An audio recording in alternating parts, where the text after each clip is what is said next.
Hello, everybody. Welcome, welcome, welcome. I see that we have a lot of returning trustees, which is fabulous. You're all posting your name and library in chat, so hello to everybody. I'm Ron Kursop. I'm going to handle the first part of tonight's workshop. Welcome to the New York State Trustee Handbook Book Club. I'm your host, Ron Kursop. Tonight, we will be asking your questions about equity, diversity, inclusion, access, and justice. The purpose of the New York State Trustee Handbook Book Club is to provide explanations and insights for the more than 6,000 library trustees in New York State. Each book club session takes a deeper dive into one chapter of the trustee handbook and answers real-life questions received from the field that arise in the area of governance work for library boards. Before we get going, I want to answer one of the most popular questions that we receive. I have a little note about continuing education certificates for trustees. Certificates can only be issued when Mid-Hudson Library System can verify an individual's participation. Trustees viewing in a group setting, meaning that trustees participating under someone else's registration login, will need to use the self-assurance form provided by New York State Library. We'll make sure that we drop the link to that in chat. Credit will not be given for partially attending events. Please keep a copy of this certificate for your records. Mid-Hudson Library System does not keep an archive of attendance records and cannot guarantee that copies of previously issued certificates can be provided. Trustees are responsible for maintaining their own records and reporting their trustee education attendance according to their library's board-approved trustee education policy.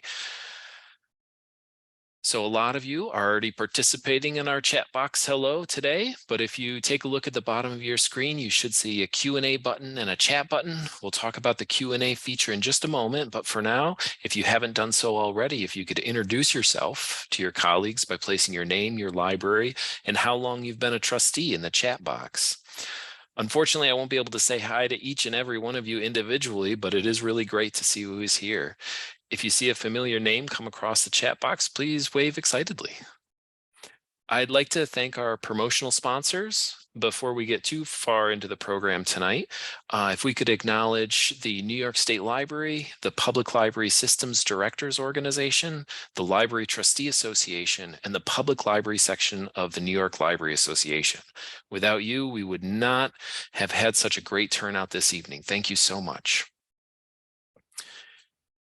Tonight, we'll be discussing the equity, diversity, and inclusion, access, and justice. Excuse me. Tonight, we'll be discussing equity, diversity, inclusion, and justice as it appears in the trustee handbook and from our guest speaker.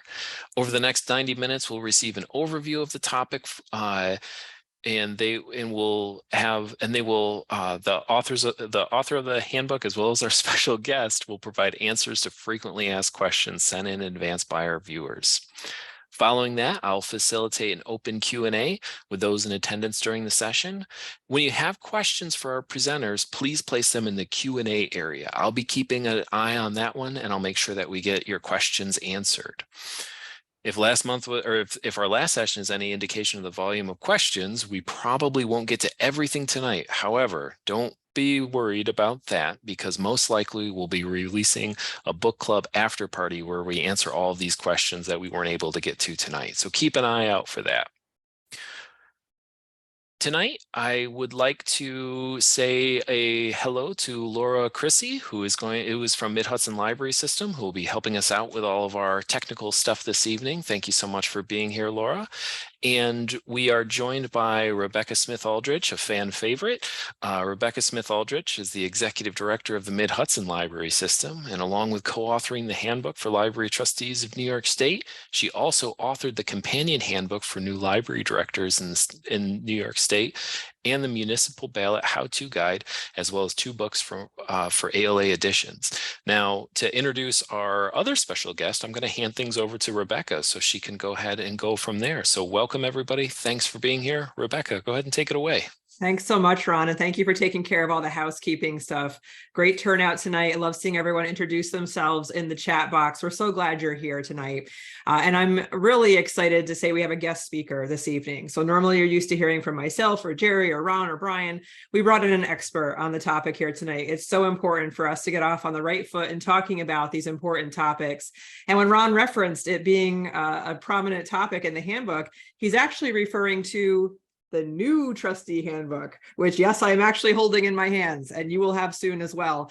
Your systems are picking them up at the NYLA conference. You should have, I think, have them by December or early part of next year. And what you'll find in the new handbook is that we've woven in the topic of equity, diversity, and inclusion, access, and justice throughout the chapter. So there's not a standalone chapter about it because it touches on so much of what we do in terms of helping our libraries be as responsive and relevant as they can to our communities and our library workers. So I'm really thrilled to introduce Freddie Garcia, who we had the pleasure of working with here at the Mid-Hudson Library System for a little mini conference we did here several months ago. And I was really pleased that Freddie was willing to come and join us here today, because here in the Hudson Valley, Freddie might be reaching legendary status, at least in my own mind. He's held several inaugural positions as institutions are grappling with this topic just like we are. And so his experience has spanned from higher education to healthcare and now real estate in the work that he does on diversity, inclusion, and community engagement. Same business we're in here in libraries. But I learned about Freddie and his work because he's the founder of something called the Board Institute here in the Hudson Valley, which creates pathways for underrepresented racial and ethnic populations to serve on nonprofit and community boards across the Hudson Valley, and to equip those participants in that program with the tools and connections to serve their communities in those positions. So both sides of the equation, which has just been fantastic to watch it unfold here in the Hudson Valley. So I will say that Freddie actually read the trustee handbook, which I found incredibly impressive. So I'm not going to abandon him during the question and answer period in case anything very specific to library operations comes up. But I think you're in very good hands this evening to get a really strong introduction to these topics as they apply to your work as the governing board of your library. So Freddie, thank you for being here, and we'll turn things over to you. Rebecca, thank you so much for the introduction.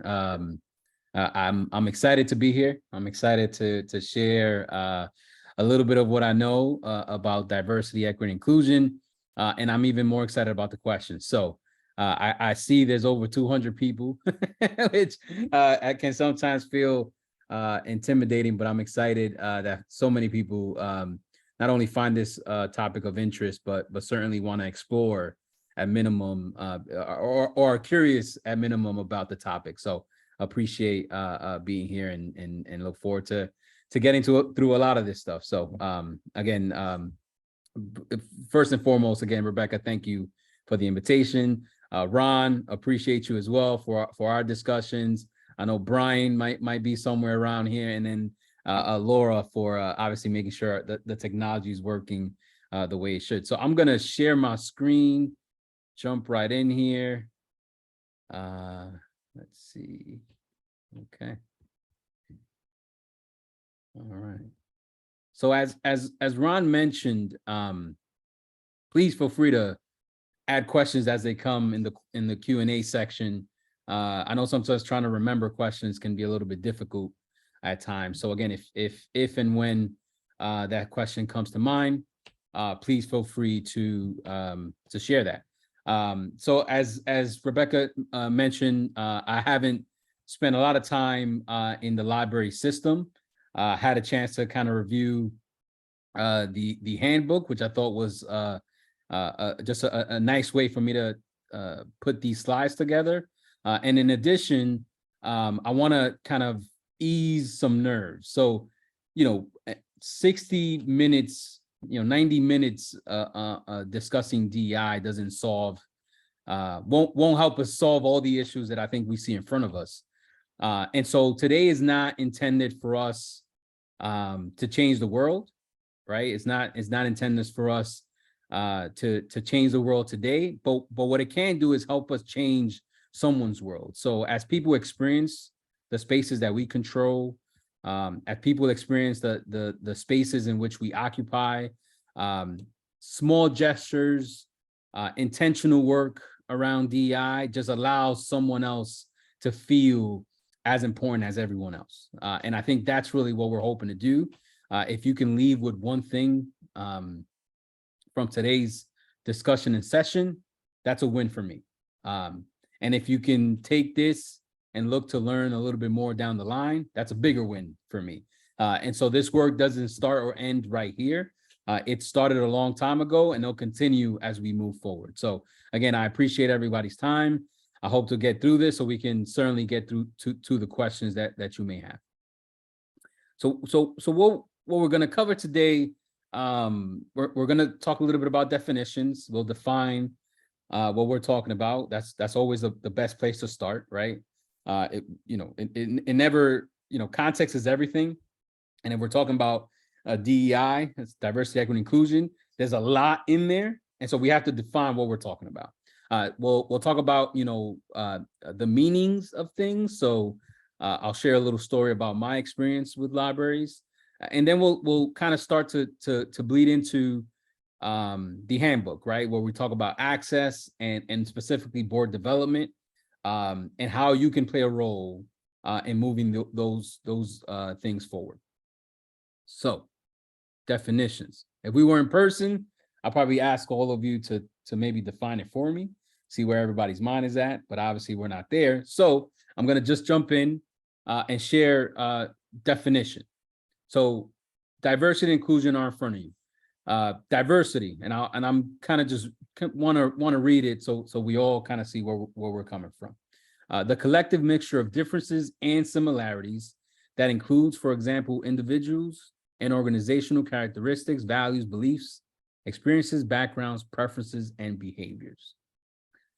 Diversity is a lot. It encompasses a lot. The one thing I want you to focus on is the collective mixture of differences and similarities. We tend to often, when we say diversity, just focus on difference. And I think that is probably most of the conversations that we have around diversity, but it is also the similarities, right? Because that's what we're discussing. So for example, we're talking about libraries, that's our similarity, but every library is different, right? And so we have to give context around the mixture of both, which again allows us to figure out where we are and where we think we should be. Inclusion, on the other hand, is making sure, right, the achievement of a work environment in which all individuals are treated fairly and respectfully and have equitable access to opportunities and resources and can contribute fairly to the organizational success. So as we think about inclusion, people treated fairly and have equitable access to, right? And so it's not just, hey, feeling like being included, right? Open your door, you walk in, and that's inclusion, right? But it's allowing that individual, those people, community, employees, right, to have more of a stake into what we're trying to do here. And so you can see, and you'll notice this by my slides, I'm a very visual learner, and I interpret things better when they're visually in front of me. But if you look at the dots on both the diversity and the inclusion side. So on the diversity side, we have dots that are all different colors and they're scattered, right? So diversity says, collective mixture of differences and similarities. They're all dots, but they're all different colors, right? And so that's the concept of diversity. Inclusion, we're on a circle and we have the same opportunity to get to the middle, right? We take an initiative to get to the middle, same distance, and then we step back. And then someone else can step into the middle, same distance, step back. And it's the same distance to the middle, and that's the fair component of inclusion. So diversity is also a lot of other things, right? So when I say diversity, the word, or if I say DEI or inclusion, our minds takes us to where it takes us, right? Most of the time, we think about the things that are visible to us. So everything from race and ethnicity, age, nationality, in some cases, the physical status of an individual, right? Those are the things we tend to think about when we think about diversity. We also have to think about the things we don't don't see on a regular basis, right? Everything from the way in which we like to work, family status, education, because it all impacts the way in which we make decisions. It impacts how we navigate the world. It impacts what spaces we are able to go to and not. Diversity of thought is another one, right? So we have to think about the entire person, not just the things that we tend to spend our time, right? Which is race and ethnicity, age, gender, physical status, sexual orientation, etc. So want to make sure we understand, right? There's the visible and invisible, but it all encompasses diversity of who we are and who, right? It's diversity is really everything that we are as individuals, right? When I say, hey, Freddie, please tell me a little bit about yourself. As I tell you that story, most of those things that I'm telling you are probably fall into diversity, right? My values, my beliefs, my family structure. I have, if you have children, if you're the oldest in the family, the youngest, if you work here, if you commute, if you work from home, right? All these types of things is what makes us us. And that's really what's important when we think about diversity. Why do we spend so much time on the visible? A lot of it is because we can see it. It is also based off context, right? So if you look at our history of our country, right? A lot of it had to do with race, as an example, or gender identity, right?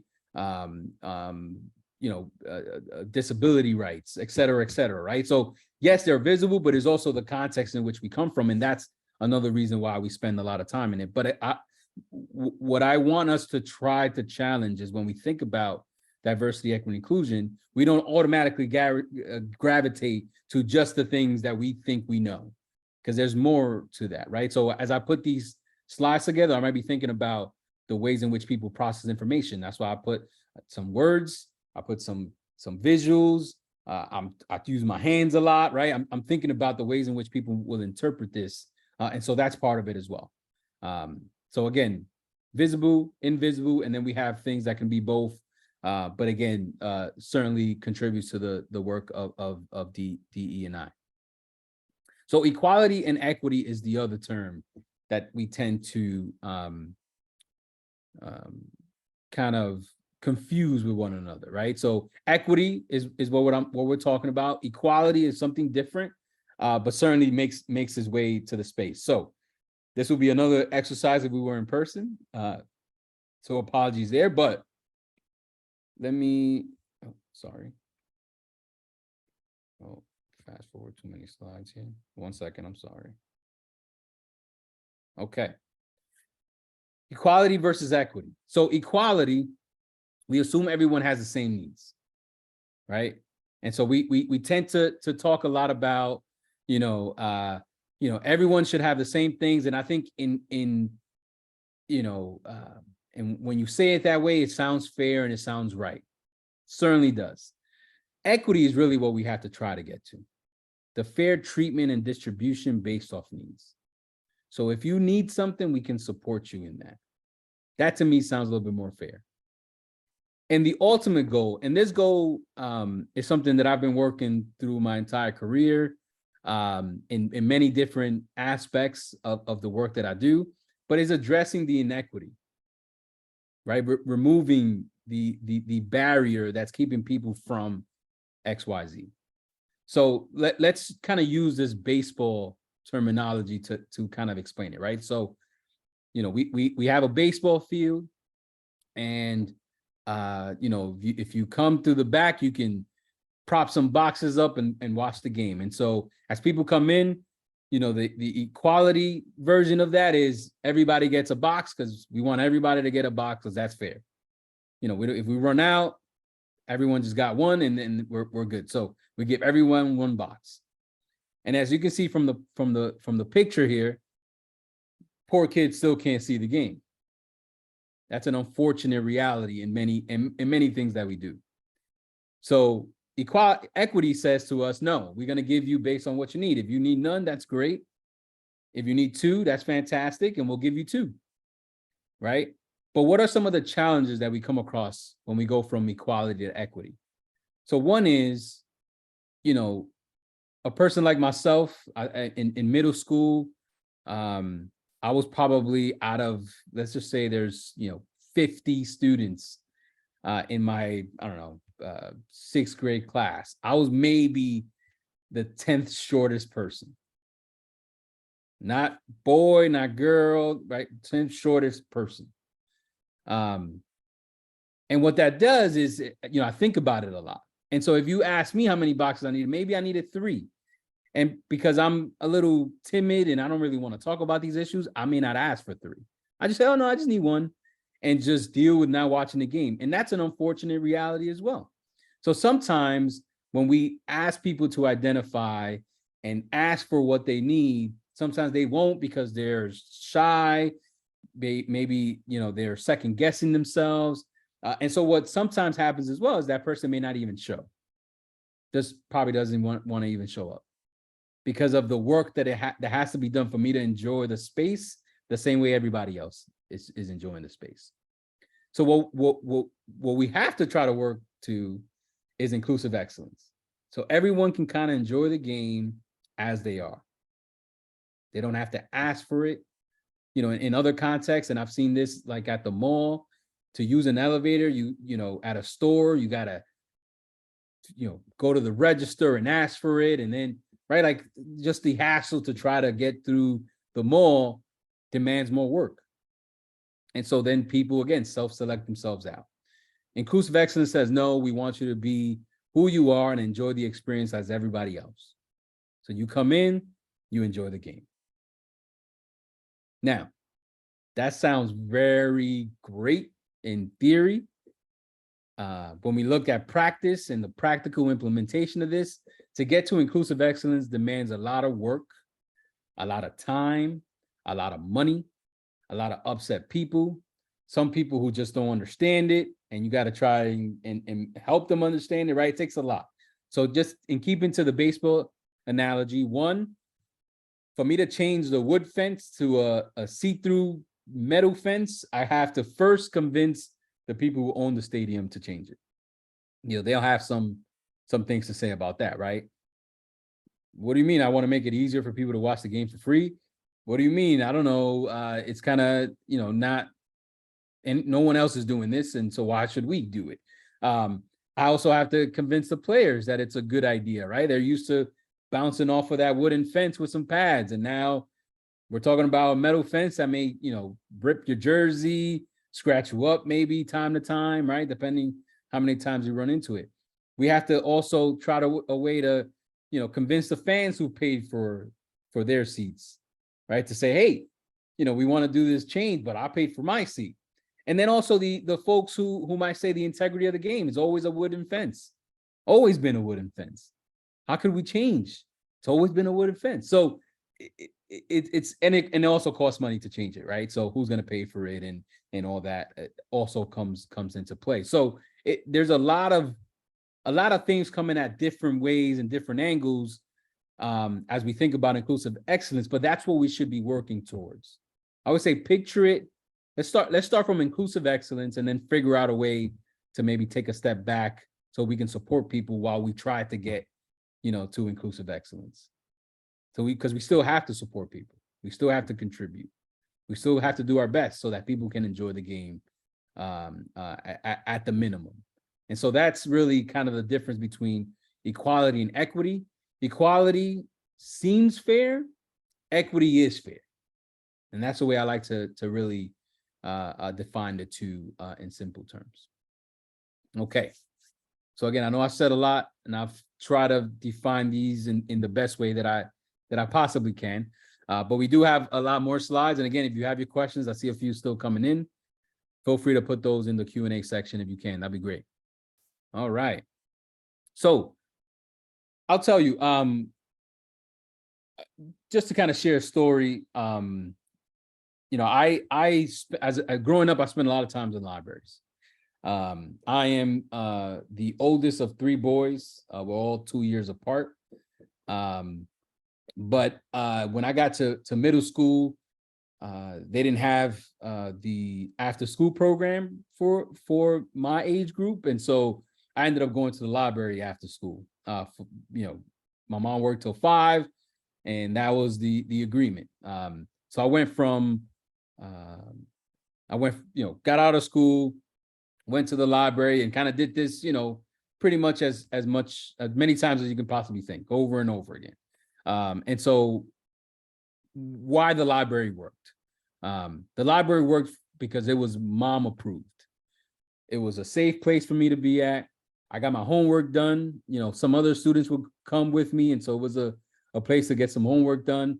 And then, I had the opportunity to pick up a book that, I probably would never pick up, had conversations with some of the staff on particular topics. So they'll ask me, what am I studying in school? And we'll kind of going through a rabbit hole of discovery. And so it was just a great place, for us overall. So my mom always said, when you got out of school, walk over, it was a couple of blocks away, go to the library, great experience. And really what made it, safe, and what made it, a mom approved place was, it was a place we can trust. It was a place we could trust. We knew what to expect. We knew how to handle. There were people that, we got to know there that, my mom, English was her second language. So was mine. So we were able to, be there and see people that we can connect with and explore. And sometimes the ways in which we see a library is the way in which we interact with the library. If you've never been in the library before, you just see it as a building with books. If you have been there and participated in events, you might see it a little bit different on. So depending on where you're from, depending on your access to libraries, whether it was close or far, the resources that your library had available, whether you were there all the time, whether you never went to a library, all those things shape how we interact, how we engage, how we participate with our local libraries today, right? And so I think first and foremost, as we have this conversation, the one thing I want us to really think about is thinking about the experience and the ways in which people may interact with our libraries. Because for every group, it might be different, right? When we think about children, they view library as a learning playground, right? Often, it's a place to explore and learn and discover, and the books and, the programs and all these types of things, right? It's a kind of a source of excitement and imagination for many, right? It's a great place for creativity. When we think about parents, and a hub of education and enrichment. So all the resources that are available, but it's also a place of safety, of commonplace community. Community is at the center of libraries, in my opinion, right? Libraries are seen as family-oriented venues where, parents can connect with other families and people kind of get together. We have, community. Community might look at libraries as a place to meet and collaborate, as an opportunity to not only engage the people that we work with, but also other folks who may be at the libraries. When we think about seniors, a resource for lifelong learning. I've heard, lots of lifelong learning programs that are hosted in libraries, and that's by design, right? It's a place of creativity. For seniors, also a place to connect, to stay connected with folks, provide opportunities to socialize, create book clubs, access to resources, health, well-being. I mean, all those things kind of come together. Researchers, a place for knowledge repository, a quiet place, a place for me to focus, an opportunity to really get my work done. I tell you, on a college campus, there, library, that's what the library was for. We really want to get work done. You don't do it in your room. You don't do it in your living room. You go to the library. And it has that meaning for a quiet and focused workplace. When we think about ESL, a place for folks to not only learn and connect, but also to connect to the culture, to connect with people different and people who are similar to you. right? It's a place that we know we're here to learn, and so it allows us to learn. Excuse me. So it provides kind of this space that looks a little bit different depending on what hat you're wearing, what person, who you are, how you interact, how you don't interact. All those things matter. And that's, I think, the difficult job for libraries and many other organizations, right? It's that the people who use our space, people that we want using our space, are all very different. But we can't do everything, but we want to do everything. And I think you have to really be strategic. You have to be intentional in when you try to do that. And when you do accomplish those things, it doesn't just benefit one of the groups, right? So if we, create safety, a place of safety for children, I'm pretty sure it will be a place of safety for the community, for parents, for seniors, for researchers. If it's a place of curiosity and learning, and I'm sure it'll be that for every other group as well, right? So I want us to really wrap our head around thinking, not here's another thing for us to do, but what is something we can do that can impact an underserved group, a group who may not have presence in the library. And I would guarantee that it would also be something of importance to a group that maybe is already attending the library or could attend the library. So there's this thing called the curb cut effect. And I'm not sure if folks have ever heard of it. It was coined by Angela Glover Blackwell. And basically it alludes how sidewalk ramps. So when you're on a sidewalk, that dip on the crosswalk, right? That dip, that ramp was intended for wheelchair users. So when that came to be, it was to help people in wheelchairs navigate, their communities better, right? You can imagine what that was like without those curb cuts. Very difficult, impossible, depending how thick those sidewalks are. So if I'm from New York City, they're like, a couple of inches that could be very difficult. It is now a curb cut. It is now the universal way of sidewalks. And it's used by, I use one all the time, and I'm sure you do too, right? We all benefit from that change, right? It benefits not only people in wheelchairs, but it benefits workers lugging heavy loads. So as people are working truck deliveries, right, they use it. It benefits runners. It benefits bicyclists. It benefits folks using strollers. You name it, right? And so when we thought about the curb cut, the curb cut, right, that dip, we weren't thinking about any of these other groups, but all these other groups benefit from it. All of them. If you're in the city, that's the only way. That's usually the way I cross the street. I go right on it. If your luggage, if you have luggage and you're trying to get from, think about getting off the plane to getting to your car or to the cab, right? All these things, all these individuals have benefited, but that was in the intent. We can also think about other, other mechanisms that kind of work the same way. Closed captioning, right? Intended for a certain community. Certain shows that I watch, I put it right on because I can't understand what they're saying. It's a little bit difficult, right? And so I benefit from it as well.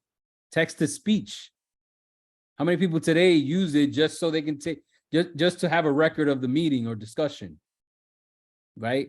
Seatbelts designed to protect kids, but they obviously protected many adults as well. So as we think about some of these changes, some of these fixes, right? It was intended for a certain group, but ultimately it benefits everyone. And that's the way we have to think about our libraries. if we focus on the challenge at hand and we focus on what can we do that's going to benefit everybody, we will never get anything done. Because as we talked about, diversity means a lot of different things. Trying to tackle something that speaks to everyone is very difficult. But we can start with groups that are limited in terms of access, groups who may not have to do, groups who may be challenged at this point in time, right? That's really where the focus is, so they can participate, and hopefully that helps either more people participate, or the folks who have been participate at a higher level. And it's and what I love about the curb cut effect is that it's a very clear example of equity. Focus on an underserved group that benefits every single individual.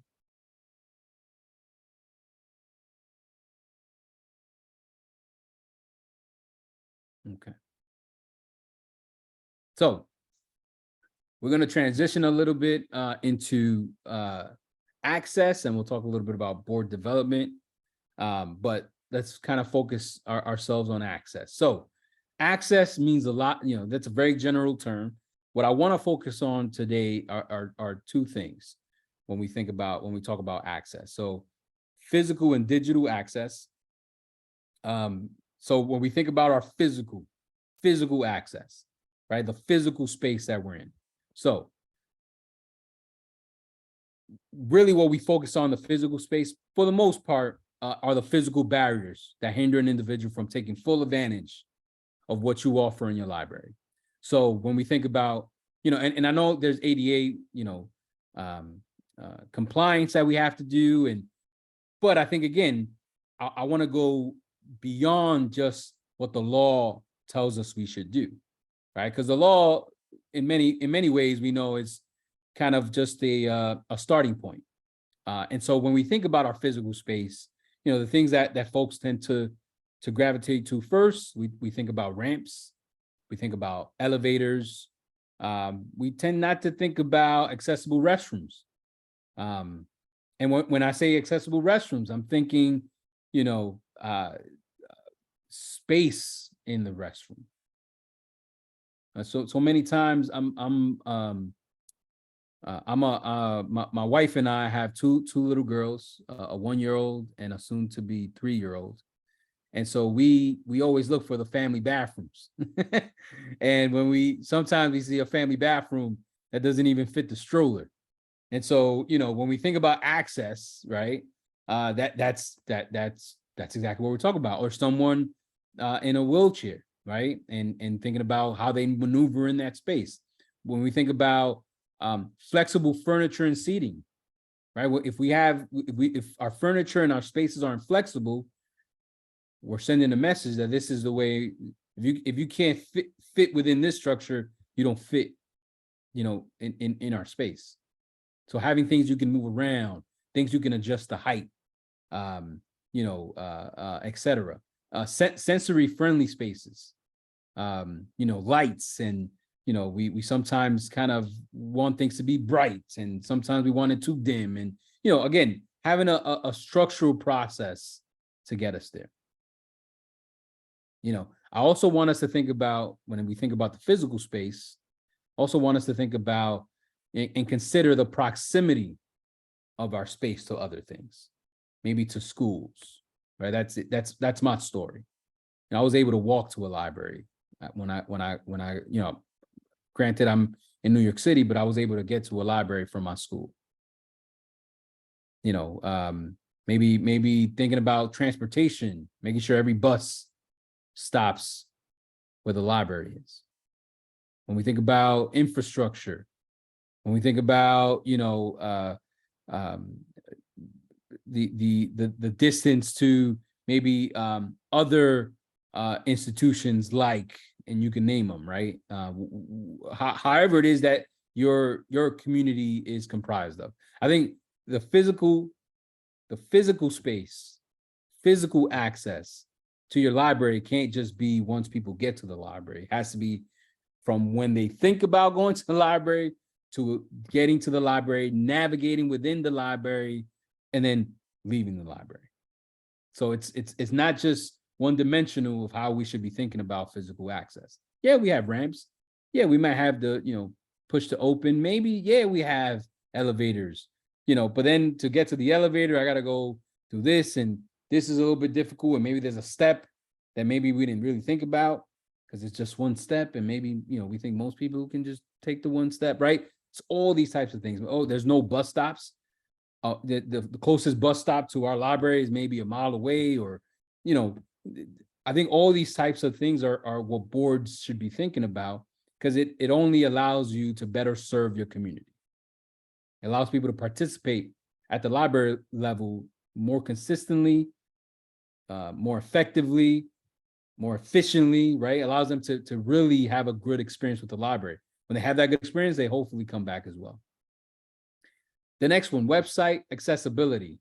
So when we think about, and obviously you can see in front of you, digital resources. So making sure that your library has, doesn't have to have everything, obviously, but has a good amount of information that can help me make a decision, whether it's research, whether right before I get there. I think that's important, especially if we tie it to physical, right? If it's hard to get there, maybe, making it easier to make a decision before I get there. Captioning and transcript, training opportunities, picture descriptions. Picture descriptions is an interesting one. So sometimes we put pictures on our site and we don't describe them. And sometimes, again, if someone is blind or has a certain disability, they have what's on the screen read to them. If there's no picture descriptions, they're not able to experience the website at its full capacity. And so I think that's something that we can do. And again, I'm not a website developer, but it is my understanding that it isn't really hard to do, right? Having descriptions to photos. Ensure that the website includes screen readers. Implement proper HTML markups, as I mentioned, text to images, keyboard navigation, and make sure that the website is simple. I think sometimes we do want to incorporate a lot, and what happens is we lose folks when we do that. Make sure that your home tab is your home tab. Now that is a home tab to the back of the home tab right, or that your about page is your about page, not about again, just making it easy and accessible to navigate. And as we think about physical website and next up communication channels, I want you to think about how we started this presentation, talking about diversity, showing the different groups who may experience your library, how they experience the library, right? So I'm not, when we're talking about these things, we are thinking probably of a certain population or certain group. But what I want to challenge you is, is thinking further than that, right? Because accessible website does not only help those who are differently abled, right? They also help people who may, be exploring the website for the first time. It may be helpful people who aren't technologically savvy. It may be, right? It helps folks in different ways. So I want us to kind of think about those things as we go through these next couple of slides. Communication channels, how we communicate with our community, right? We tend to at least I'm trying to think of local libraries, but a lot of times we do newsletters, and those are great, but a lot of people, one, either don't get them, don't read them. If it's not on social, people don't review them, right? And so finding different channels to communicate with different individuals, different segments of the population. Sometimes it isn't a social media thing, sometimes not a newsletter thing, sometimes not a website thing. Sometimes just showing up and expressing to people what you want and what you're looking for or what you have available, and sharing that in person as well. And I think that's also important. So again, as we think about our physical and digital access, there's so much we can do. There is a lot to cover here. I think you can spend a lot of time just talking about one or the other. but it is something we should all be thinking about in relation to making sure our communities have access to our libraries. We take for granted, it's a free place, people can come, right? And I think that's all great. But if I can't see, if I can't navigate, if I can't get there, if I can't, when I'm there, I can't, freely experience the library, it just makes me not maybe want to go, right? We go back to that equity, the baseball picture, right? If I have to ask for 2, 3, 4, if I'm the only one asking for 4 boxes, I may just not go. I'd rather just watch it from home. The other piece in terms of access is emotional safety. And so the ways in which, so let me kind of define emotional safety. Fostering an environment where individuals feel comfortable, respected, and welcome. The concept can be approached through the 3 critical aspects: people, language, and experience. So I have people, language, and experience on the screen. I'll talk through each a little bit just to kind of give you some context. So people focus. We want to train and support our staff to handle anything and anyone who walks through these doors.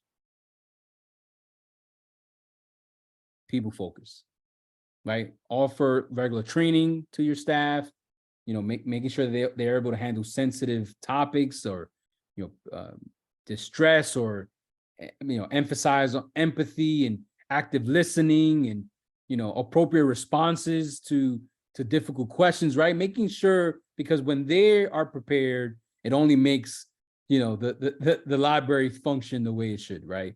As I mentioned, my story, it was a place I went to. Now, are libraries babysitters? No. But I think, again, if we're a community-centered organization, then we should be community-centered organization, right? And so that means we support our community. We allow the space for community members to partake in our environment. Another could be, for people focused, actively recruiting people from different cultural backgrounds and experiences.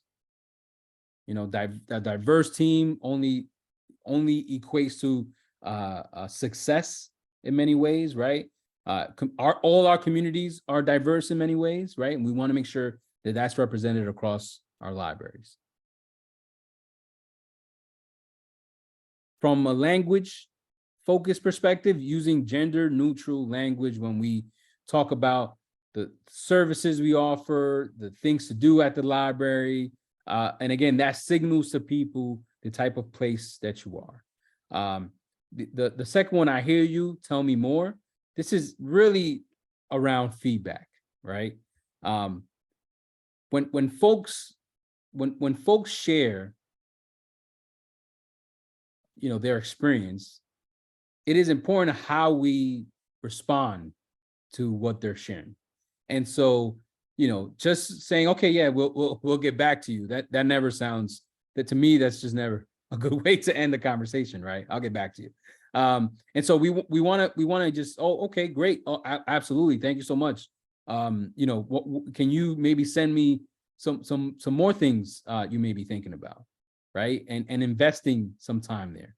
It could be around, programming, right? Programming that the library may be looking for. It could be, instead of just saying, yeah, you could do that. Just, just show up and we'll give you the right. But no, tell me more. Oh, how can we be helpful? Or maybe, right, allowing that flow of information to happen. So using the right language only encourages people to either participate at a higher level or retreat and never come back. And again, you're dealing with folks at all age ranges.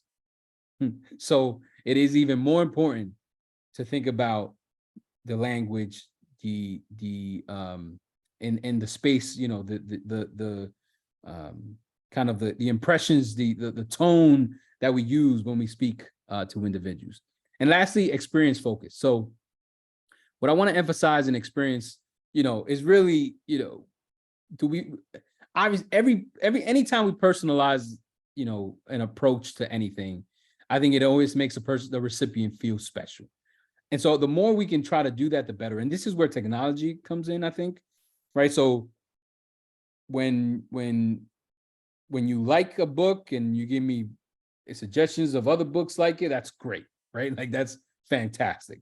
And that's the type of experience that I think it's important. It also generates opportunities for libraries to be more proactive rather than reactive. So if you rent a room today on Tuesday and you rent the room another Tuesday, and maybe I don't see you for a couple of Tuesdays, I might say, hey, do you need a room for Tuesday, right? And allow that to happen. Having the next one, section driven. So having different parts of the library, maybe be for events. And so it's a louder side, something be a little bit more casual for reading, which is a lot different than a place for research, right? Making sure that we can kind of have some nice flow to the library. I can identify the spaces in which I need to be in order to get what I need to get done. And then lastly, I think on the mental support side, I think it's important as we, a lot of times libraries are places for speakers, discussions, dialogue, and allow, mental health to be part of that, speaker series. And again, as I said, at the beginning of this presentation, it's not for us to change the world, but we can change the world for someone. Sometimes, again, because you are regarded as not only a place of curiosity and learning and engagement and networking, and you're also a place of safety for a lot of people. And so sometimes, it's a quiet place for people to go to. And if you have speakers, if you have messaging, it could speak to someone that, may need those services, or might find, a flyer from your local nonprofit that collaborates with you who does mental health services, right? It could mean a lot of things. And so I want us to think about, all these different components, the people part of this, the language, the ways in which we speak, and obviously the experience, from start to finish at our libraries. The last point, and I know we're at 5:53, so I'll try to get to these next slides pretty quickly. Board development and outreach. So let me first pivot by saying, I know that for libraries, not all positions are appointed. Some are elected positions, right? You run, you get elected, and so forth. So I understand that, this isn't as clear cut for board development or positions, right? But the outreach piece, I think, kind of speaks to regardless of how you're structured. Okay. So first, we have to do the intentional work, right? So I've outlined 4 pieces here. We'll dive into 2 of them a little bit deeper. Raise awareness, friends and foundation, which again, so that in the handbook and really caught my eye. Building partnerships and clarity and transparency. So when we talk about raising awareness, just to share with you, I worked, as I mentioned, I worked for a healthcare system, and we had just launched a new program for seniors. And so one of the things that, you not launch a new program, the first things everybody wants to do is send out an email blast, get it to all our partners, do a press release, and then talk about it. And every time we have a speech or a PowerPoint presentation, and that's the way in which we try to build awareness. Where I challenged the ways in which we do that is by saying, let's identify where we can find, where can we find the constituent that we're looking for. And so we made a list of all the possible places, we can find. So we talked about nursing homes, senior living communities, lifelong learning programs. We went to bingo night. We had this whole list, and part of my job was to go out and support those different programs. So if it was bingo night, if it was at the senior center, if it was at the nursing home, allowed to craft 20 minutes presentation on the service that we offer, how to access it, who you can call, where you can email, where on the website you can find it, And that's what I did for, a few months. Is just go around, schedule time to just share those things. And that, to me, is what raising awareness should look like, right? We don't raise awareness by overdoing it on social media, because the people who are following us are the same people who are following us. So when you said it last time, they heard you last time. We want new people. We want new folks to hear the message, right? And so we want to make sure that we go to where the people that we're trying to reach, not that we just say, hey, come here. We want to go to them as much as possible. On the partnership side, we have to be intentional. There's no way you build diversity without intentionality, right? There's no way you build a DEI structure without intentionality. It doesn't happen by mistake. It just doesn't, right? It's the intent. Maybe they don't call it that, but they had an intentional purpose of doing it the way they've been doing it. And so I think about even new board members as an example, right? You have an intent that they have a good first impression and experience, and that's why you do it. You may not call it DI, but that's what we're talking about. Everybody's different, and we want to spend time, make sure they know who we are, why we work, et cetera, et cetera. So you have to be proactive in how you do that. Friends and foundation. If I'm understanding that correctly, right? It's a pool of individuals, right? It's an access point for your library. People who volunteer, who show support. And then I think if you give it more time and more dedication around this topic, I think that can certainly be a powerful tool for the libraries as you look for new board members, as you look for opportunities to engage different communities. And so what I'm guessing, and I'll spend a little more time in the next slide, but Friends and Foundation, if you don't have a process, that means is bias driven. So if there's no process of how people volunteer and engage with Friends and Foundation, that means we're picking them based on who we know, which is inherently biased, which will never produce a result of diversity. Because again, if it's who we know and who we hang out with, then it's going to look like us in many ways, right? And so I want to, bias is at the center of that conversation. Clarity and transparency. I think it's important to be honest. It's important to be respectful in that honesty around what you're trying to achieve as a library, right? When the community understands what you're trying to achieve, what's your goal, in engaging with them, in allowing volunteers to partake in what you're doing, right? When you're honest about that, I think people see that honesty and want to participate at an even higher level. And so I think clarity and transparency is important. Either and you say it. We know that we need to improve. We know we have to do. We don't know and we want to know. We need your help to, right? Allowing those words to really roll off only gives people an opportunity to engage with you at different levels. So again, these are 4 ways in which you can do intentional work around board development and outreach. And just to focus on 2 of these a little bit more, just have a quick list in building partnerships. Identify the groups that, probably don't engage with you much or aren't represented, or you may not have a relationship with. From there, I think you invite them to the library to use your space, whether it's an organization, a group, a community center, you name it, a school district, a school, a high school. I mean, whatever the case may be. Hey, we have open space. We'd love for you to use it for a program. Collaborate on an event, extend your resources when you can, right? So don't worry, rooms on us, or hey, we'll provide X, or et cetera, right? That shows that genuine ways of wanting to collaborate. And then, share opportunities of how to join and run for board service and things, right? Because when we share those things, then people are aware of it. Again, it never crossed my mind that, library, some libraries you do have to run, for those seats. I never hit me, even though I've seen it, but I've never just sat down to think about it. And I think the more we can emphasize that in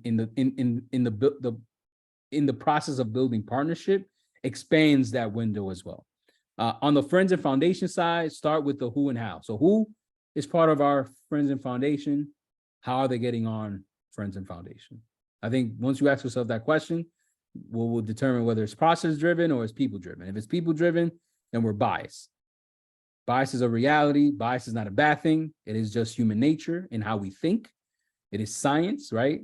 Our experiences kind of figure out the ways in which the things we prefer, the things we don't, the things we like, the things we don't, right? And so when we put those things to action, that's the bias. It's not a bad thing to think that way. It's just bad what we do with our bias. And that's kind of what we want to talk about. How are people funneling through Friends and Foundation, which most likely are pathways not only to who comes to the library, but pathways of who applies for jobs in the library, pathways to who wants to engage with the board at the library level, et cetera, et cetera. So we want to think about and have clear expectations of what that looks like. When we have clear expectations, skill set, all these types of things, then we know where we're headed. The three things I want to leave you with today, just three things, and then we'll open it up to questions. So, one, promote differently. We have to promote our libraries, our board seats, opportunities, our volunteer opportunities differently. We can't do them the way we've always done it because it will generate the same result, right? And so assess where you are, assess, whether you have upcoming open seats for your library, et cetera, et cetera. I mean, you name it, volunteer opportunities at the library, job openings at the library. And I think we have to reimagine the ways in which we promote that, right? Is it going out to communities to share that news? Is it bringing people in to share that news? Is it jumping in, having something online, social media, and maybe it's all of it. But I think we have to think about building the pipelines. And what that does is it doesn't only help us today, but it helps us for the future, right? The more we do that, the more people are aware. Maybe they didn't get it this time, but they'll go again, they'll try to do it again next time. And that's really how we build pipeline. Number two, empathy. We have to exercise. We have to try our best to continue to build the muscle of empathy, right? Experiencing the journey through the lens of others. We have to see the world, especially as leaders, as decision makers, through the eyes of others. If it's only our eyes, then we'll miss a lot of different people, right? Diversity, we define that. I showed you, right? We have to have a sense of empathy in how we make decisions. Doesn't mean that influence our decision, but it allows us to give us a total view of the decision we're about to make. Experience. So the ways in which we can do that is, one is experiencing the library, your physical space, through those groups you don't identify with, right? So I'll give you a clear example. So I'm an able-bodied individual, and I navigate this, the world as I do. When my wife and I had children, we use a stroller a lot more. And these are things I've never thought about. I go to the mall, to any space, and I can't take the escalator. It says no strollers on the escalator. So then I ask myself, I've been to this place over 100 times, and I don't even know where the elevator is. And so I started looking for the elevator, and Freddie can't find the elevator. And I'm logged to and I cannot find the elevator. And then I see a sign. I mean, it was probably the size of my hand. It says elevator here. And that's the first time I realized, like, oh my goodness. Again, for folks who may not be able to take the escalator, or who are in a wheelchair, or right? That is an eye opener for you. And so and if you can't experience someone else's experience in that way, what I encourage you to do as well is to identify folks who can, and invite them to your library, and then give you feedback, right? Share your story with me. I want to, how was your experience here? Oh, well, this, that, and the four. Okay, great. Thank you so much. Right. And then allowing that that improvement to be made. And that's another way to invite them back. Right. So there's ways in which you can do it. There's ways in which you can collaborate with other people to do it, and you just find kind of what fits for you and your library. And then lastly, be intentional. Invite and engage with purpose. Don't build by accident. Be purposeful about who's missing, how can we engage with them. Maybe we don't know how, and maybe we just reach out and ask them how, right? Hey, we would love to work more with you, or hey, I saw you did this great program. We would love to attend, and that starts the conversation. And oh, hey, I saw that you're doing this fundraising, and we would love to donate, or hey, why don't, right? There's so many different ways to be intentional about the relationships. It is what's interesting is when we think about being intentional, it is exactly how networking was always defined for me. When I was in business school and people talk about networking and reach out and send a nice email and follow up and maybe return the favor, right? Like all these types of things that people talk about networking is exactly what we should be doing when we talk about building relationships with people who we don't know, who we want to engage with, who we want to participate, do work with, etc. It's exactly the same. Is that when we throw DI in front of it, we tend to get nervous and we're not sure and we don't want to mess up and our mind starts to rattle a little bit, right? So that's really what I want us to focus on, promote differently, empathize and put yourself in places to learn and be intentional about the work you want to do. So I am a little over. I appreciate everyone's time. I see there's a lot of questions. I saw, the chat, people have been talking in the chat, so that's good. And so at this point, happy to take questions, comments, concerns, agreements, and anything in between. That was great, Freddie. You got a lot of love in the chat. Lots of people are interested in what you had said, and it applies beyond libraries and a lot of people's different work, their experiences, some of the committee work that they've been doing recently. So lots of good stuff in chat. If anyone does have questions, feel free to drop it in the Q&A section. We do have some. I'm going to start out with a pre-submitted one, Freddie, and then I'm going to jump to some of the ones that have come in our Q&A section. So the first one, this comes, it says, some members of my board are, so this one's about physical space. Some members of my board are under the impression that our building is grandfathered in with our current physical layout, even though it's not legally accessible. Is that really the case? And how should we be looking at accessibility and convincing trustees that we need to make this building accessible for patrons? Ooh. First of all, the grandfathered in piece, and Rebecca, please correct me. I don't think applies. Nope, not a thing. It is not a thing. And so I want to kind of double down on that to say, even if you were, wouldn't we want our libraries to be accessible to everyone, right? Wouldn't we want any individual to experience a library as they are without a problem? If the answer is yes, then again, laws only are the beginning. Laws aren't the solution. They just get us started. And so when we think a law is going to solve the issues that we're dealing with, I think we are starting off of the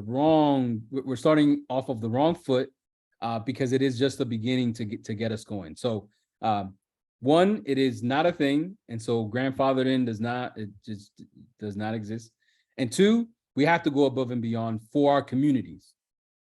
Point blank, period. If your community, say this, if you're a community-centered organization, community comes first. Not the board, not the community comes first in our decisions. So that would be my response. Rebecca, any follow-up to that? Yeah, I'll just say from the legal perspective, I just put a link in the chat there. There is no grandfathered in clause of the Americans with Disabilities Act. So that's not a thing. And I will say that every library that's not fully accessible to all folks in their community at this point does legally need to have a policy that describes how you will provide equitable service to people in your community until you can be in a facility that is fully accessible to folks. So you'll find more information about that in the new handbook. But we also have examples of that on the sample policy pages of how libraries are addressing that issue. there's certainly the understanding that it may not be economically feasible for you to make your building completely accessible to folks with disabilities tomorrow, but it needs to be evident in your board approved facility plan that you are aware that your building is not fully adequate at this point, and that you have a plan to work towards making it fully accessible. So there's the less warm and fuzzy side of that answer. Before we get to our next question, Rebecca, you notice all these little animations that Freddie's like right there, all these animations, Freddie. I don't remember getting those before. I don't think we get the Jeez, hearts and the claps wrong. we got to bring Freddie in for these ones. Okay. The next question that we have. So I'm going to kind of merge these two questions together. So it's one about, could you talk a little bit about social class when describing diversity? And then there was a comment about how potential fines and fees could be a systematic barrier. In your work, have you run across that at all, Freddie? And any thoughts for libraries? Yeah, and I did not mention it specifically. No apparent reason. I think this is the work that libraries need to do. So I'm glad that question was asked. So first and foremost, I think when we think about social class, I think we have to, that's the transportation conversation that we have to have. That sometimes gets, missed. We think everyone has a car. We think everyone has internet. We think everyone has a cell phone. We think you name it, right? And so we sometimes lose. We sometimes lose the sense of things because we don't deal with it on a regular basis.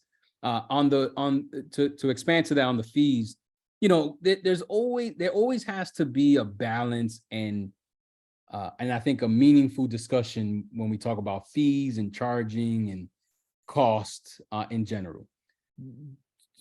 If someone doesn't hand in a book, do we charge them a fee, right?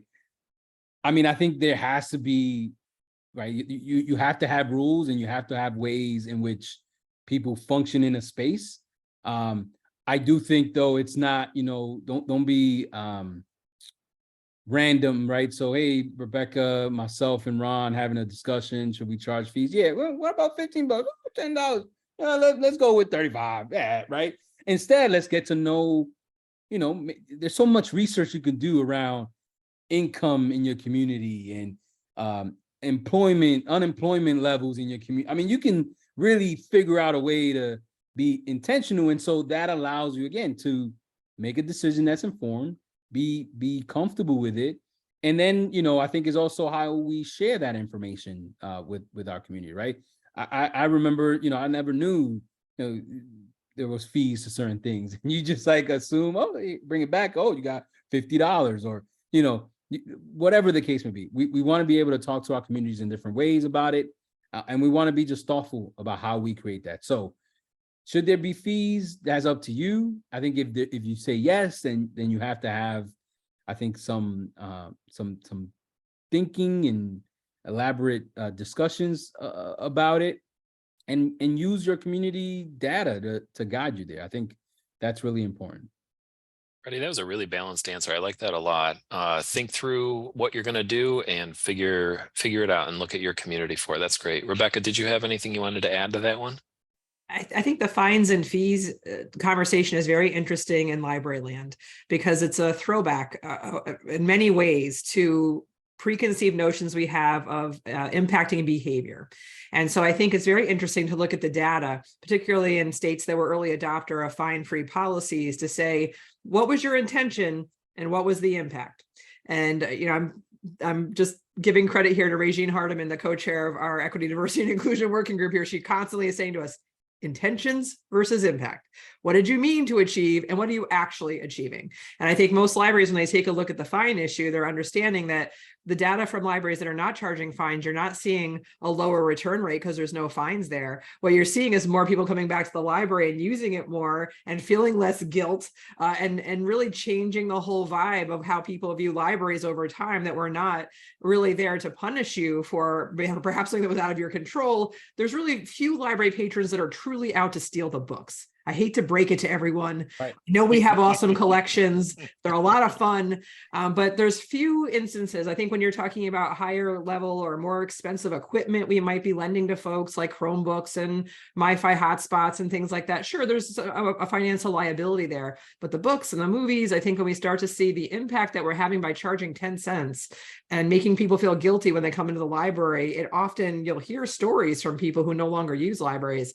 It just was not the kind of vibe or the customer service experience that they're really going for. And it's not truly helping our mission overall either. So there's so much good data out there now for trustees to take a look at. Colorado State Library, fantastic study on the impact on children and what it means when their families can't afford the fines or are afraid to be billed for items.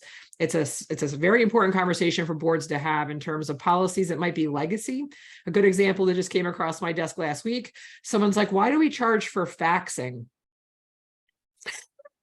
And I'm like, I think I need to ask you, what is the cost of the library to have a fax machine? You got the phone line anyway.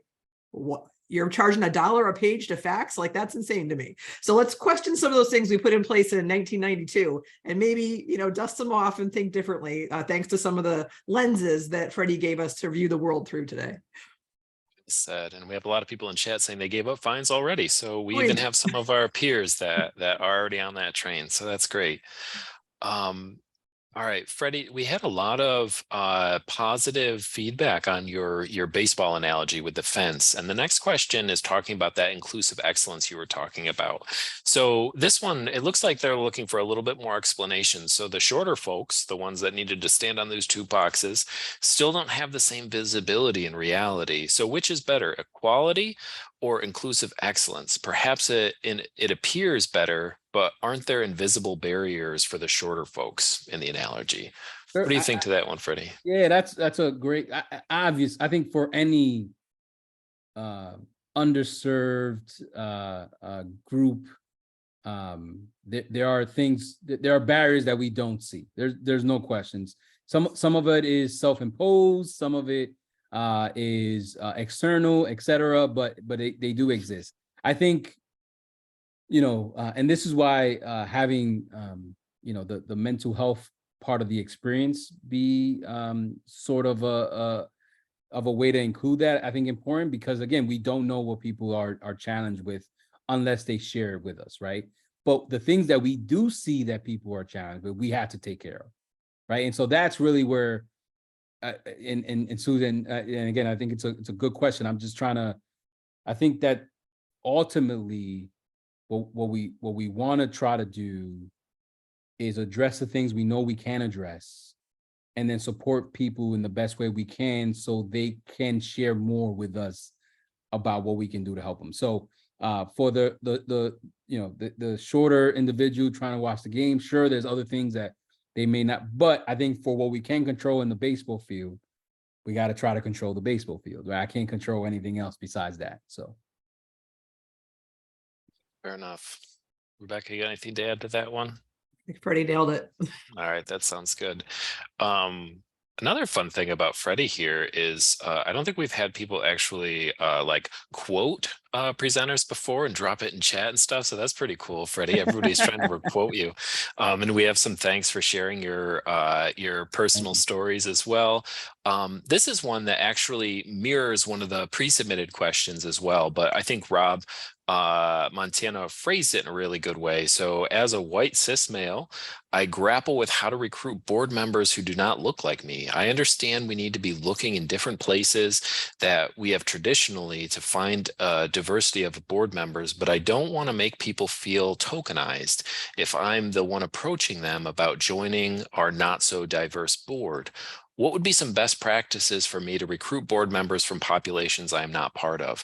And you had touched on a lot of these different things, but I'm wondering if you could dig a little bit deeper for us, Freddie, and help Rob out with this question. Yeah, great question. So first and foremost, I think we can all aim to diversify our boards in many ways, and I think that's a good thing. And I don't want it to ever be a bad thing as we talk about it.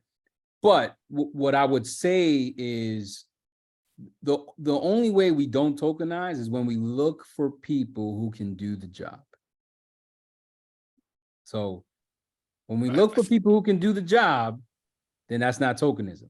Now, Well, how, right? Then we get into the conversation of, but we need to divert, right? Like then we're blurring what we're talking about, right? So I'll give you a great example. So I serve, and I've served on many boards, nonprofit boards, and always get the question like, Freddie, how do we diversify? How do we get younger people to be on the board? How do we get people of color to be on the board? You know, all these kind of things. And I often start with, well, what are we looking for? what skill sets? What is it that we need? What is it that is going to allow our boards to be successful? And when we get that list, then we can prioritize how we look for people, right? So if we need an accountant, I can probably go to an or a lawyer, or right, there's so many organizations that have multicultural groups of that skill set. And I can say, well, hey folks, the I forget what's the organization called, but they have like the Organization for Black Accountants. I can go to the Organization of Black Accountants that says we need an accountant on our board. We this is who we are. This is what our numbers look like. We would love to have you all apply. Doesn't mean we're gonna pick you, but we like for you to seek interest in our organization. And then people say, oh, that's a good organization. I'm putting my hat in, right? It's not like, hey, Freddie, you're Black. We need you. Why don't you, right? That's the tokenism, right? So what we want to do is focus on the skill sets that we need. To know that means we have to survey our board to see what we have, right? Who's represented on our board in terms of geography, what areas of our community we're missing. That's one. Two is the skill set, right? We have 8 lawyers. Maybe that's not what we want to do. We want to maybe have a couple lawyers and maybe some other folks as well, right? In terms of skill set, maybe we look at age ranges, right? And so once we understand that, then we can participate with what we're looking for in a meaningful way. Age is a big one as well. There's so many young professional groups, and so you can go to those groups and say, hey, we got board seats. You don't got to say we need people under 40 or whatever, right? You can just share the opportunity specifically to groups that you're looking for. And I think that's a more productive, genuine, less biased way of approaching it. Now, that doesn't mean you come across someone who might be great, who checks off some boxes and great, fantastic. But I think, again, you have to approach this in a very process-driven way in order to make sure that bias doesn't lead you along the way. And then the last thing I'll say on that too is, we also think that we have to be more present around the people we put around us. So we have to put ourselves in situations where we're the only ones, right? Let people see the genuine effort that you're putting to be in that space. And that gives people an indication that, oh, wow, like I want to get involved, right? Rather than just an email blast or a flyer with no context.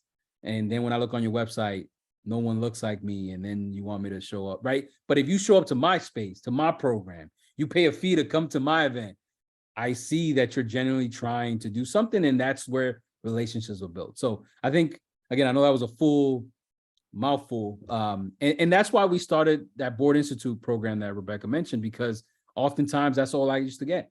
Hey, Freddie, can you find someone for us? Why? I don't understand. It doesn't work that way. So hopefully that was helpful. Well put, Freddie. Thank you so much. So the next question we have, we're getting close to the end of time. So this one, I want to make sure that we get a Freddie perspective and a Rebecca perspective on this one, because it's an issue that we're dealing with kind of regularly. Freddie, you may have heard a lot about book banning and book challenging in libraries recently. But can you talk about inclusive excellence in relationship to the selection of materials that we're putting on the library shelves, especially in the current atmosphere of book bans? So finding materials that represent a lot of people within our community. It's a really good question. And Rebecca, if you have an answer, feel free to jump in. But I'll buy you some time, Freddie. yeah, I'll talk please do. a little bit, and then you can That'd be finish great. up with a strong closer. But I think that this is one of the most challenging topics of library trusteeship right now in the current world. It's a very acute issue. We feel fearful about being challenged about the choices that we're making on behalf of our communities. Again, intention and impact need to be a part of this consideration. And the idea that libraries have always traditionally provided both, and I'm going to use Annalee Dragon, the executive director of the New York Library Association, her wonderful quote about being windows and mirrors, making sure we're providing windows to learn about other people's life experiences and also mirroring the life experiences of people in our community. Because when people see themselves reflected in the choices we make in our collections and our programs, it truly, works to build that respect and empathy and understanding that is necessary in communities to be a community and to work together and to problem solve together. So I think as we think about our material selection policies, and I just want to plug the new resource that the Public Library System Directors Organization, PLSDO, underwrote for the library community last year. We had a lawyer write a model policy for you. Just, I would say, start with that as your basis. Make sure you've got your request for reconsideration process nailed down to hear from people who may be uncomfortable with things on your shelves, but make them articulate why they're uncomfortable with something on your shelves. And let's make sure not one person is making a decision on behalf of an entire community. That's exactly right. I think it is a difficult one. But again, and again, I'm not in this world, but I would say libraries allows curiosity to take shape. And I think we never want to limit that in whatever fashion that may look like. Facts are facts to me, right? So I think, people trying to learn about their history and who they are and where they come from and all those types of things, I think are important. And libraries are a way of doing that. And so I think, you just have to be, again, and I keep saying these words because I think they need to be constantly said, but you have to be thoughtful and you have to be intentional. And it's not, people just want it off and take it off, right? Like go through that process of, to Rebecca's point, asking the why and understanding and having dialogue and bringing in somebody maybe to carry that dialogue, right? Like allow it to happen in a way that's transparent, that offers people to take this journey with you, I think is important. Well said, Freddie. To close on, Susanna had a question. She just wanted you to see if you could repeat your definition of emotional safety and what that is to you. Sure. Let me go right back because I don't want to miss. All right. Where is it? Sorry. Okay. So let me fostering an environment where individuals feel comfortable, respected, and welcome. The concept can be approached through three critical aspects: people, language, and experience. Nice. Thanks so much, Freddie. We are at 6:29, and Freddie, you have given us a ton of information to think about, to apply at our libraries, to consider, and I think that the main messages that come away from everything that you said tonight are brilliant, and I just want to thank you so much for coming and chatting with a virtual room full of library directors, trustees, and staff. Thank you so much for coming. Our final trustee handbook book club for this year will be Tuesday, December 19th at 5 p.m. We'll be here again. We're going to be talking about financing and managing construction projects. So a lot different. Well, actually, we can apply a lot of the stuff that Freddie talked about today. So that's actually really good. Yeah. So bring everything that Freddie said to that one as you think through your financing and managing construction projects. I think that'll be great. You can register for that one at midhudson.org/trustee book club. And I hope to see you there. Rebecca, as always, thank you so much for your insight and wonderful answers to all these questions. And again, Freddie, I just want to say thank you so much for being here with us tonight. It was really great. Having me. This was great. Appreciate it. Well, thank you, Freddie. Thanks everyone for Thank you so being here. much. As always, we appreciate you as our audience very much, that you take the time as volunteers to learn more about being an awesome library trustee for your community. We really appreciate the effort you put into that. So thank you for being here tonight. Thanks, everybody.